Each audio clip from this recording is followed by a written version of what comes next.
Praise the lord. ఈరోజు మీకోసం జీవం గల దేవుని మాట. సామెతల గ్రంథము 20వ అధ్యాయము 30వ వచనము.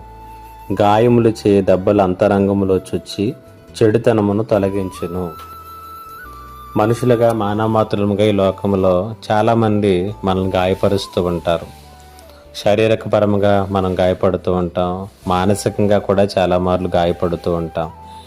ఈ గాయములు అనేటువంటివి మన యొక్క జీవితాలలో అనేకమైనటువంటి చేదైనటువంటి అనుభవాలను మిగులుస్తూ ఉంటాయి. అయితే దేవుడు కూడా కొన్ని గాయాలు చేస్తాడు. అయితే ఆయన చేసేటటువంటి గాయాలు మనకు చాలా విలువైనటువంటి పాఠాలు నేర్పిస్తాయి, విలువైనటువంటి జీవితంలోనూ కూడా నడిపిస్తాయి.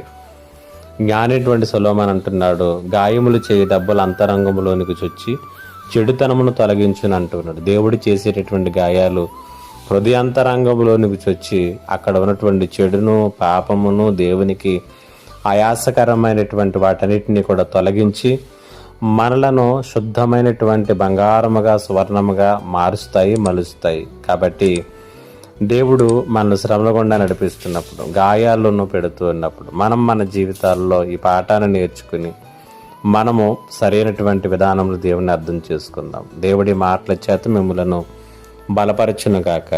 ఆమేన్. ప్రార్థన. మా దేవానికి వందనాలు. ఈ మాటల చేత ప్రతి ఒక్కరిని కూడా మీరు బలపరచండి. ఎవరైతే గాయపడినటువంటి అనుభవాల్లో, శ్రమకరమైన శోధనకరమైనటువంటి పరిస్థితుల్లో వెళుతున్నారో అవన్నీ కూడా మాలో నుండి చెడును తొలగించి పరిశుద్ధతను మాకు అందించేవి అనేటువంటి సంగతిని ఎరిగి ముందు కొనసాగడానికి కృప చూపమని యేసు నామములో అడిగి వేడుకొనుచున్నాను తండ్రి.